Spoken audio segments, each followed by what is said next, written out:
Bonsoir les amis, j'espère que vos travaux se déroulent bien. On se retrouve une fois de plus pour partager quelques outils d'aide à la rédaction. Aujourd'hui, nous allons revenir sur une plateforme de recherche documentaire. C'est vrai que nous avons déjà vu pas mal de plateformes, Google Scholar, Dimension AI, Lens.org et j'en passe. Mais ce n'est pas une plateforme de trop, vous allez comprendre pourquoi.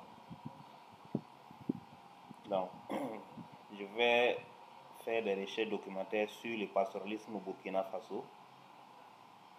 Je vais formuler l'équation de recherche comme vous le voyez ici. Voilà. Je vais vous montrer en même temps la différence, ce qui fait la particularité de cette plateforme par rapport aux autres plateformes. Donc, nous allons aller exécuter d'abord dans Google Scholar.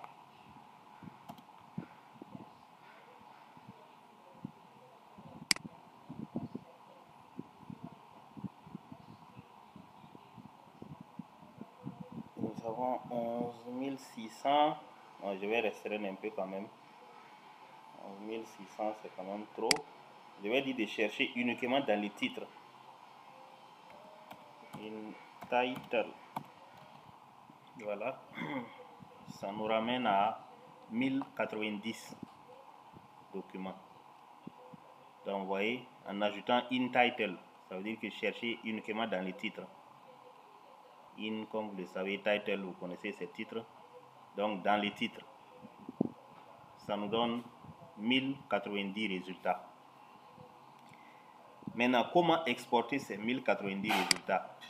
C'est ça le problème de Google Scholar. Donc, vous voyez que par page, c'est 10 à 20. On ne peut pas dépasser l'affichage de 10 à 20 articles par page. Et nous avons combien de pages ici? Nous avons 10 pages. Vous voyez. Donc, comme on l'avait déjà vu, si vous avez connecté Zotero ou Mendeley, vous pouvez venir ici au niveau du connecteur pour cliquer et puis envoyer ça directement dans votre collection Zotero ou votre collection Mendeley, dans votre dossier Mendeley. Voilà. Et là, vous allez le faire étape par étape. Ça veut dire que vous allez envoyer 20. Ensuite, vous envoyez encore 20. Mais ici, je pense que l'affichage par défaut, c'est 10. Mais vous pouvez ramener ça à 20 par page, par affichage. Voilà. Donc, si vous finissez cette page, vous venez ici, vous revenez là pour les envoyer, les importer dans votre collection et ainsi de suite. Voilà. Donc, ça, c'est une petite limite de Google Scholar par rapport à comment exporter les résultats.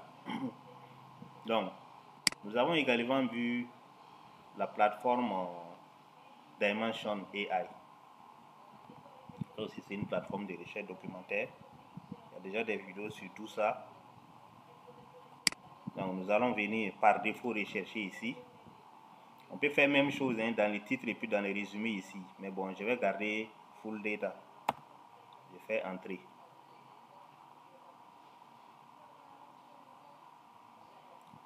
Là, ça me donne 4933 résultats. Ici, au moins, pour exporter, on peut exporter en bloc. Mais c'est limité.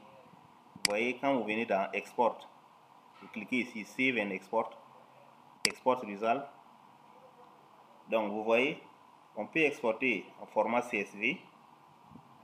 On peut exporter en format pour les logiciels d'analyse bibliométrique comme VoiceViewer et puis SiteSpace. On peut également exporter en BibTeX pour envoyer, amener au niveau des Zotero ou Mendeley ou tout autre logiciel de gestion bibliographique. Mais qu'est-ce que vous constatez ici? Le maximum c'est 500. C'est déjà pas mal. Ça dépasse déjà Google Scholar. Mais c'est encore limité. Nos 4000 là, on ne pourra pas les exporter tous. Voilà. On ne pourra qu'exporter 500 dans les 4000 qu'on a trouvés. Voilà. Et enfin, la plateforme du jour, c'est OpenAlex. Là, on peut chercher, par défaut, c'est Work, mais on peut chercher également des institutions qui travaillent sur une thématique donnée. On peut chercher les auteurs qui travaillent sur la thématique. Voilà. Vous voyez, on peut chercher également des sources, les revues qui travaillent sur la thématique. C'est déjà pas mal. Mais par défaut, c'est les articles, les livres et ainsi de suite. Les travaux, quoi. Donc, on va exécuter pour voir. On aura combien ici. Voilà, voilà les résultats. Nous avons 1205 travaux sur le pastoralisme au Burkina Faso. Et voilà un peu la chronologie. Voilà. En 2000, par exemple, il y avait 15, 2001, 24, 2002, 30, ainsi de suite. 2022, nous avons 109 dans la base de données ici. 2023, 81 et 2024, jusque-là, nous n'avons que 32 travaux publiés sur le pastoralisme au Burkina. Voilà. C'est pas évident, hein. On pourra filtrer. On verra comment faire le screening après, mais ça ne sera pas aujourd'hui. Voilà. Donc, nous avons la répartition. Les différentes thématiques sont là. Voilà. Les travaux qui portent sur la dégradation des pâturages, voilà. Ça est là, 159. Ainsi de suite. Les institutions de recherche qui ont déjà publié sur le pastoralisme au Burkina sont là. Voilà, il y a CIRAD, il y a l'INERA qui est là, ainsi de suite. Et il y a par type de documents aussi. Il y a les articles, nous avons 915, les livres 95, les revues 48, les chapitres, ainsi de suite. Voilà. Mais bon, on ne va pas s'étaler là-dessus. On verra comment exporter ces résultats. Donc, vous voyez ici, Export Result. Vous cliquez ici pour exporter, comme on l'a vu au niveau de Dimension AI. Voilà. Donc, on peut exporter également sous forme de CSV, comme dans Dimension. On peut exporter sous format RIS, voilà, qui est reconnu par la plupart des logiciels de gestion bibliographique. Et on peut exporter sous format texte, format Web of Science. Format texte, ici. Voilà. J'ai déjà exporté, j'ai déjà constitué ma collection. Mais ce que je vais montrer comme différence ici,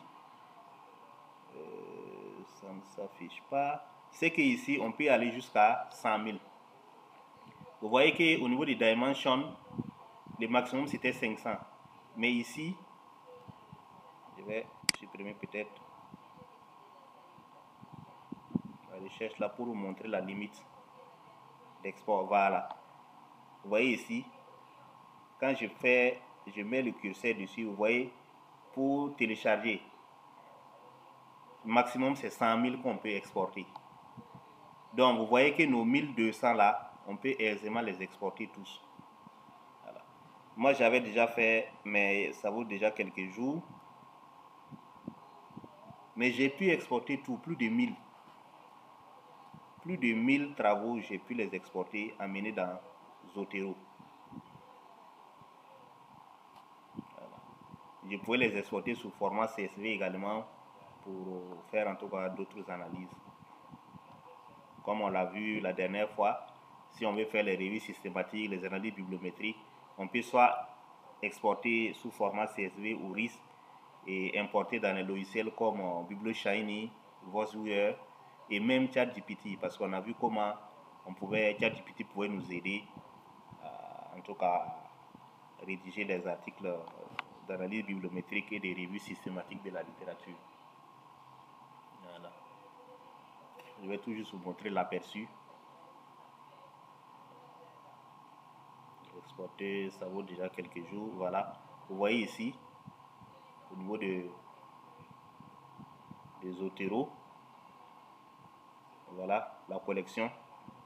ce que j'avais exporté. C'était déjà le 18. Ça fait déjà 2-3 jours. Et j'ai pu importer les 1190. Il y avait déjà 1190 documents que moi j'ai pu importer dans Zotero. Donc vous voyez que ça n'a rien à voir avec Google Scholar ou Dimension et même Lens.org. Et arrivé ici encore, si je veux, je peux filtrer la collection là pour ne retenir que les articles de revue et ainsi de suite, les livres. Je peux faire en tout cas la segmentation là ici. Voilà. Et vous voyez que les métadonnées sont vraiment propres pour dire que vous pouvez faire n'importe quelle analyse. Si c'est l'analyse bibliométrique que vous voulez faire, vous pouvez utiliser les résultats ici pour faire vos analyses bibliométriques. Si c'est les articles de revue systématique que vous voulez rédiger, vous pouvez profiter aussi, chercher la documentation ici pour en tout cas rédiger vos articles d'analyse bibliométrique. Donc c'est essentiellement ce que j'avais à présenter, à partager aujourd'hui avec vous. Je mettrai les liens dans la description de cette vidéo. Voilà. Donc vous pouvez aller vous-même explorer et en tout cas voir toutes les potentialités de cette plateforme. Sur ce, je vous dis merci et à très bientôt pour d'autres outils.